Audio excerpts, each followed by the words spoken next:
안녕하세요. 오늘은 중국 시장에 목을 메고 있는 와중에 별의별 타격을 지금 다 받고 있는 커피의 제왕 스타벅스에 대해서 알아보겠습니다. 스타벅스 뭐 다들 아시죠? 자주 드시고 하니까 어렵게 느껴지지는 않으실 겁니다.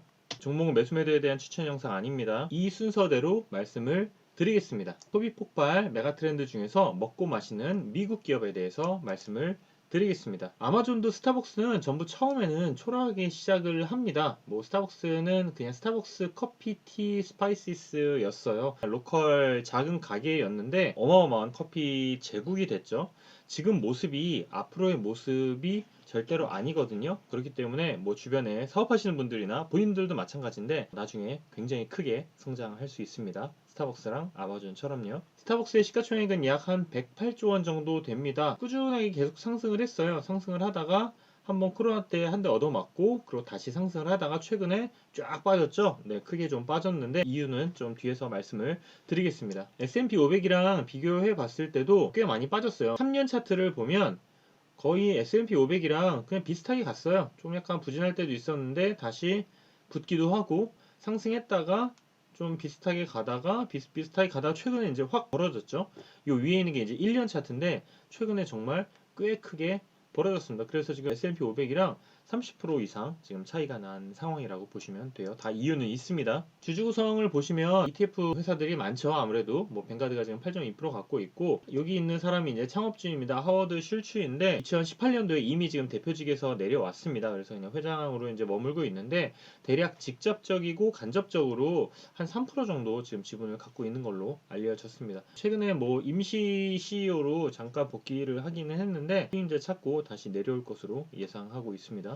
그렇게 본인도 얘기했습니다. 스타벅스 매출에 대해서 간단히 말씀을 드리겠습니다. 매출은 직영, 가맹, 뭐 음식이랑 기타 판매하는 것들 있죠. 뭐 컵도 팔고 하니까 이런 것들 좀 보면 비중이 아무래도 직영이 높아요. 미국도 이제 직영이 높고 직영의 매출 비중이 확실히 더 높을 수밖에 없죠. 그러다 보니까 얘네들이 거의 한 80% 이상 지금 차지한다고 보시면 되고 성장률을 보면 비슷하게 성장을 해요. 약간의 차이들이 있기는 한데 직영, 가맹, 음식, 뭐 기타 이런 것들이 그냥 전반적으로 그냥 동시 성장을 하는구나 라고 그 정도로 이해하시면 됩니다. 매장 수를 좀 브레이크다운을 해보면 미국이랑 중국 그리고 지금 중국 말고 지금 국가들이 엄청 많죠. 엄청 많은데 그걸 다 기타 국가로 그냥 묶었어요. 왜 묶었냐면 다른 애들이 너무 커가지고 그냥 다 묶었습니다. 비중은 미국 비중이 가장 높아요. 원래는 압도적으로 높았는데 미국이 이제 점점 밑으로 지금 내려오고 있고 지금 2021년에는 50%까지 지금 내려온 상황입니다.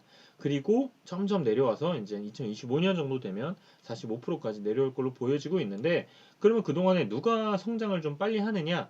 네, 맞습니다. 여러분들이 생각하는 중국이 빨리 지금 성장을 하고 있습니다. 그래서 혼자 미국의 한 3, 4배 정도 되는 속도로 지금 성장을 하다 보니까 매출 비중도 굉장히 지금 높아지고 있어요. 그래서 한 2025년 정도 되면 지금 전체 매출에서 한 20% 정도 차지할 걸로 보여지고 있습니다. 뭐 성장은 지금 중국이 책임지고 있는 거죠. 기타 국가들은 일본, 한국, 영국 이런 데들 이제 비중이 높은데 유럽 여행을 아마 가보셔서 아실 것 같아요. 로컬 브랜드들이 커피 시장은 꽉 잡고 있습니다. 그렇기 때문에 아무나 지금 들어갈 수가 없는 상황이에요. 스타벅스도 마찬가지입니다. 스타벅스에 대해서 간단히 말씀드리면 1971년도에 시애틀에서 커피 원두 전문점으로 시작을 했는데 사업성이 좀 될 것 같다라고 판단한 하워드 슐츠가 1987년에 이 회사를 인수를 했습니다. 뭐 맥도날드도 약간 그런 비스무리한 상황이었거든요. 현재 지금 매장 수가 굉장히 많아요. 지금 3만 개가 넘는데 맥도날드가 거의 4만 개 가까이 되거든요. 근데 아마 곧 스타벅스가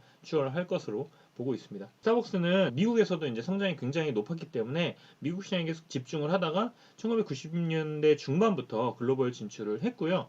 96년에 처음으로 이제 일본과 싱가포르에 지사를 내고 시작을 했고 99년에 한국에 들어왔습니다. 여기 요 사진이 한국 스타벅스예요. 2대 생겼었죠. 그리고 이거는 이제 일본 스타벅스라고 이제 보시면 돼요. 외관은 미국이랑 완전 똑같죠. 그 당시에 가장 번화가인 2대 그리고 여기는 도쿄 긴자 여기에 지금 1호점을 냈다고 보시면 됩니다. 원래는 우리나라도 스타벅스가 이제 진출을 할 때 이제 신세계랑 손을 잡고 진출을 했죠. 그래서 50대 50으로 이제 있었는데 신세계가 지분을 전부 다 샀습니다. 그러면 이제 스타벅스 입장에서는 돈을 받았잖아요. 그 돈으로 뭘 하냐면 중국 신규 매장 출점에 지금 집중을 하고 있습니다. 차이나 지금 사실상 거의 올인하고 있다고 보시면 돼요. 제가 제목에서도 중국만이 살 길이다라고 했는데 스타벅스의 성장을 중국에 완전히 지금 기대고 있는 상황이기 때문에 그렇게 지금 말씀을 드린 겁니다. 그래서 지금 중국 시장이 스타벅스 전체 영업이익 성장에 거의 한 40% 정도 책임을 지고 있기 때문에 매장 수도 비중도 그렇게 높지 않았는데 이익 성장의 절반 정도를 지금 책임질 정도로 굉장히 빠른 속도로 올라오고 있고 회사 입장에서도 중국 시장에 굉장히 공을 들이고 있다고 보시면 됩니다. 현재 미국 시장은 모바일 주문하고 드라이브 스루 같은 디지털화를 통해서 마진을 높이려고 하고 있습니다. 이 그림이 뭐냐면 MSR이 마이 스타벅스 리워드이거든요. 이거에 액티브 멤버가 빠른 속도로 지금 증가를 하고 있죠. 모바일로 지금 주문하는 사람들도 절반이 넘었죠. 디지털화에 굉장히 지금 빠르게 지금 적응을 하고 있습니다. 미국 같은 경우는 아무래도 매장 수가 확대가 되거나 이런 데는 한계가 있어요. 이미 많이 깔아놨거든요. 그렇기 때문에 음료의 종류를 좀 다양하게 출시를 하고 판매 단가를 좀 올리는 식으로 좀 대응을 좀 하고 있습니다. 중국 시장은 뭐 모바일 주문 드라이브스루 당연히 여기도 집중을 하고 있는데 미국보다 중국의 디지털화가 더 빠릅니다. 액티브 멤버들은 빠른 속도로 올라오고 있고 모바일로 지금 주문하는 사람은 미국 같은 경우는 50%였는데 얘네는 지금 75%예요. 그래서 모바일로 이것저것 하는 거에 대해서 익숙한 국가다 보니까 스타벅스도 여기에 좀 집중을 좀 하고 있고 얘네는 아직까지 매장을 확대할 곳이 아주 많이 남아 있습니다. 사실 근데 돈이 좀 부족하잖아요. 여기는 또 가맹도 안 내줘요. 거의 직영으로 하기 때문에 돈이 많이 듭니다. 그래서 어떻게 보면 그것 때문에 한국에 있는 스타벅스 지분을 팔고 그 현금을 갖고 지금 중국으로 갔다고 보시면 돼요. 그래서 공격적으로 지금 매장 확대를 하고 있고 배달 주문에 집중을 하고 있습니다. 근데 이렇게 좋아 보이는 스타벅스인데 최근에 굉장히 부진을 했어요. 앞에서도 말씀을 드렸지만 갑자기 S&P 500이랑 벌어졌죠. 다 이유가 있습니다. 첫 번째는 중국 코로나 락다운 때문에 그렇습니다. 앞에서도 계속 말씀드렸던 것처럼 현재 스타벅스의 매출과 이익 성장을 지금 책임지는 핵심 지역이거든요. 그런데 코로나가 확산이 됐죠. 중국은 꽁꽁 틀어막다가 결국에는 오미크론이 뚫렸습니다. 그래서 상해부터 시작해서 도시를 진짜 전면 봉쇄를 하다 보니 커피를 먹을 수가 없어요. 뭐 주문을 해서 먹을 수는 있겠지만 사실 왔다 갔다 하면서 테이크아웃 하면서 먹어야 되잖아요. 근데 그런 주문들이 확실히 이제 준 거죠. 그래서 그저께 실적 발표를 했는데 굉장히 불안하게 다들 지켜봤지만 뭐 역시나 1분기 중국 판매량이 22% 이상 지금 급감을 했습니다. 미국 시장이 조금 받쳐줘가지고 당연히 상쇄가 돼서 주가는 어제 오르긴 했는데 어쨌든 중국 판매량이 굉장히 타격을 좀 받았어요. 그래서 중국의 제로 코로나 정책에 피해보는 대표 기업으로 스타벅스를 지금 꼽을 수가 있습니다. 결국 지금 이런 상황이면 지금 매출과 이익에 타격을 받을 수밖에 없지요. 두 번째는 비용 상승입니다. 코로나, 중국 락다운, 전쟁 뭐 이런 영향으로 원재료 가격이 지금 급등을 하고 있어요. 스타벅스의 원재료라고 하면 플라스틱도 있고 종이도 있고 원두도 있고 이런데 뭐 원두 같은 경우는 지금 보통 커피 원두를 선구매 하거든요. 선도 계약을 하는데 올해 말까지 원두 가격은 지금 고정이 돼 있습니다. 근데 문제가 뭐냐면 내년이 문제예요. 이게 지금 미국의 커피 선물 차트거든요. 언제부터 갑자기 급등을 했냐면 2021년, 22년 이때부터 갑자기 급등을 했는데 이게 급등한 정도가 커요. 2배 올랐습니다. 근데 아까 말씀드렸던 것처럼 커피 원두를 지금 거의 1년에서 1년 반 전에 선구매를 한다고 했잖아요. 그런데 이 오른 가격은 아직 스타벅스 선도 계약에 반영이 지금 다 안 돼 있습니다. 그렇기 때문에 2023년까지 원두 계약을 하는 거는 이 가격을 지금 반영을 해야 돼요. 그러다 보니까 비용이 증가하겠죠. 내년에 이건 비용 증가 이슈입니다. 스타벅스 그 커피 한 잔의 비용 및 수익 구조를 브레이크다운 한 자료가 있어서 갖고 왔는데 앞에서 보여드렸던 게 이제 원재료죠. 이제 13%인데 이게 지금 2배가 된다는 거예요. 거의. 그리고 매장 운영비도 조금 높아질 거예요. 임대료도 조금 높아지겠죠. 인건비는 많이 높아질 겁니다. 바로 뒤에서 말씀드릴 거예요. 그러면 지금 수익이 17%인데 이게 줄어들 수밖에 없습니다. 뭐 16에서 15% 정도로 줄어드는 것도 타격이 있겠지만 정말 만에 하나 뭐 12%, 10% 이렇게까지 줄어든다면 꽤 타격은 있을 거예요.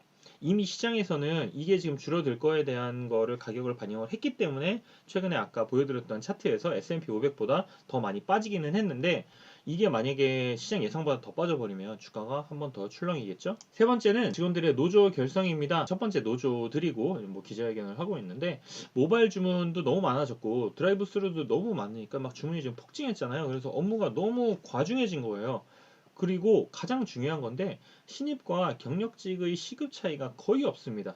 그래서 앞에서 그냥 빠리빠리하게 하는 사람이랑 뒤에서 어리버리한 사람이랑 시급이 지금 2달러 미만으로 지금 차이가 나요. 그래서 뉴욕주 버팔로 매장 3곳에서 노조 결성 결의를 했고요.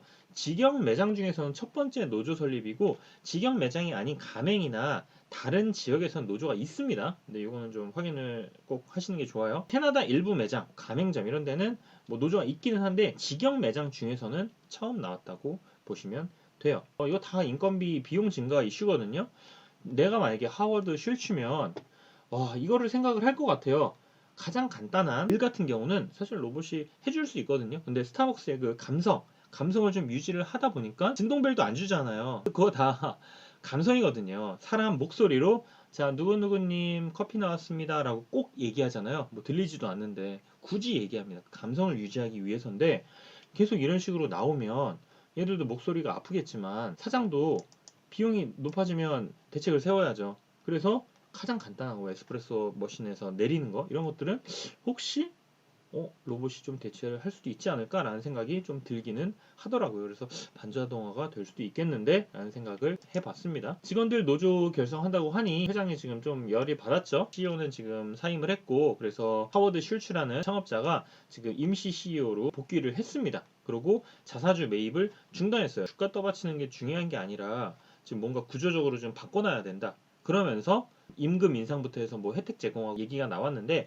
결국엔 지금 노조가 결성되는 것을 막기 위해서 본인이 공을 들이고 있다고 보시면 됩니다. 임금도 인상을 해줬어요. 최소 17달러 이상으로 줄 거고 혜택도 많이 제공을 해줄 거라고 하는데 이거는 노조가 아닌 사람들만 이제 제공이 될 겁니다. 그러니까 사람들한테 얘기를 하는 거지. 야 노조 해봤자 별거 없으니까 우리가 돈 많이 줄게. 하지마.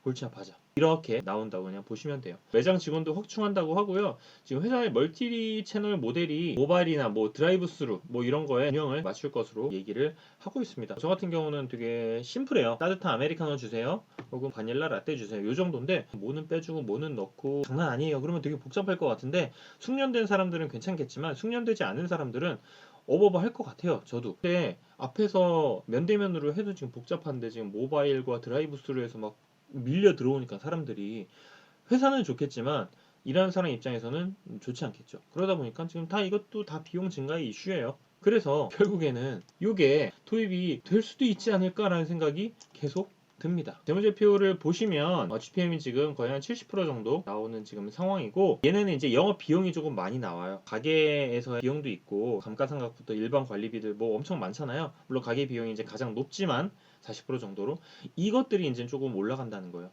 매출 비용도 당연히 올라가겠죠. 원재료 값들이 올라가니까. 그런데 그냥 가게 자체를 운영하는 것도 비용이 올라갈 거예요. 그래서 GPM과 OPM, MPM 전부 다 내려갈 수 있는 그런 여지가 많이 있습니다. 뭐 앞에서도 이것저것 다 떼고 한 17% 정도 남는다고 말씀을 드렸었는데 이게 만약에 조금 더 내려가 버리면 좀 곤란한 상황이고 이 데이터는 뭐 제 예측치는 아니고 글로벌 1등 IB의 데이터를 이제 갖고 왔는데 얘네가 예상하는 거는 2022년에 잠깐 슬로우 해줄 수는 있겠지만 2023년부터는 회복을 하기는 할 거야 라고 했지만 저는 사실은 모르겠어요. 지금 이런 상황이면 매출이 빠르게 올라가지 않는 이상 마진을 지키지 못할 것 같거든요. 16, 15, 14가 될 수도 있을 것 같아요. 그렇게 되면 여기 P 밸류에이션으로 나온 2022년에 지금 25배 정도 되잖아요. 이게 그렇게 싸 보이지가 않아요. 주가가 지금 많이 빠졌잖아요. 거의 한 30%, 40% 빠졌는데 그럼에도 불구하고 지금 PE가 2019년 PE랑 비슷해요. 2020년, 21년 뺀다면 특이한 케이스였으니까 거의 비슷해요. 근데 만약에 2023년, 4년, 5년에 PE가 내려간다고는 가정을 하지만 만약에 마진이 깎여버리면 얘도 거의 한 23, 4 언저리에 돼 있을 거예요. 그러면 딴 주식이 아니라는 거죠. 그렇기 때문에 회사 입장에서는 매출 성장도 사수를 해야 되고 비용이 올라가는 만큼 마진을 어떻게 높일 수 있을지 굉장히 고민을 많이 해야 되는 중요한 지금 시기라고 보시면 됩니다. 그럼에도 불구하고 스타벅스의 소비는 저는 견고할 것으로 보여집니다. 저만 느끼는 거는 아닐 것 같아요. 스타벅스를 모든 사람들이 계속 갈 것 같은 이 느낌적인 그 느낌이 있죠. 한국만 그럴까요? 아닐 것 같아요. 네, 계속 모든 전 세계 국가 사람들이 계속 소비를 할 것 같은데 그러면 스타벅스는 이런 상황에서 가격을 올리거나 마진을 높일 수 있는 뭔가 지금 방안을 강구해야 되는데 뭐가 있을지 경영진들이 참 많은 고민들이 있을 것 같습니다. 지금 많은 영향을 받고 있는데 비용이 상승을 멈추는 구간부터는 조금 강하게 좀 반등할 수도 있지 않을까? 요거는 좀 데이터로 확인을 하기는 해야 돼요. 그래서 분기 실적이 좀 중요할 것으로 보여지고 있습니다. 뭐 인건비나 원재료 다 마찬가지죠. 그리고 비용 이슈보다는 좀 빨리 올 수도 있을 것 같은데 중국의 코로나 락다운이 해제되는 조짐이 보이면 매출 성장 기대감이 분명히 생길 거예요. 매출과 이제 이익의 성장을 지금 담당했던 국가가 중국이었기 때문에 근데 중국이 지금 완전히 마이너스로 돌아섰잖아요. 그런데 락다운만 풀리면 다시 올라올 수 있을 것 같거든요. 이거는 기업의 문제가 아니라 그냥 국가 정책의 문제였기 때문에 중국 코로나 락다운 해제되는 거 첫 번째, 그리고 이후에 비용이 상승을 멈추는 거 두 번째. 요거는 아마 올해 보지 못할 수도 있지 않을까라는 생각을 좀 들기는 하는데 뭐 올해 말이나 그 정도 되겠지만 중국 락다운은 해제되는 거는 상반기에는 가능할 수도 있지 않을까 그렇게 좀 생각을 하고 있습니다. 목표 주가는 모르는데 지금 증시를 짓누르고 있는 중국 락다운과 인플레이션 직격탄을 바로 맞고 있는 그런 회사이기 때문에 이 두 개가 풀리면 오히려 반대로 갈 수도 있습니다. 네, 오늘 영상 정리하겠습니다. 첫 번째, 스타벅스는 50년 된 커피 회사로 시총이 약 100조 원 정도 된다. 두 번째, 매출과 매장수 모두 미국이 가장 높지만 성장은 중국이 책임지고 있다. 세 번째, 잘 되는 지역, 한국이나 대만 같은 여기에서 지금 자금 모아서 지금 중국에 집중 투자 중이다. 네 번째, 근데 중국 코로나 락다운과 인플레이션, 노조 결성으로 뭐 인건비부터 비용들이 계속 오르고 있다. 다섯 번째, 조만간 코로나 락다운 풀리고 인플레이션 진정되면 주가 반등이 좀 세게 나올 수도 있다. 오늘 영상은 사실 제가 지난주에 만들었는데 개인적인 좀 일정들이 있어가지고 촬영을 좀 늦게 했어요. 근데 오늘 새벽 스타벅스 이제 주가가 지금 많이 올라가지고 안타까운 약간 개인적으로 그 전에 올릴 거 약간 그런 생각을 좀 하게 되기는 했는데 아무튼 스타벅스는 지금 중국과 인플레이션을 꼭 잘 보고 계시기를 바랍니다. 오늘 영상도 여기까지 끝!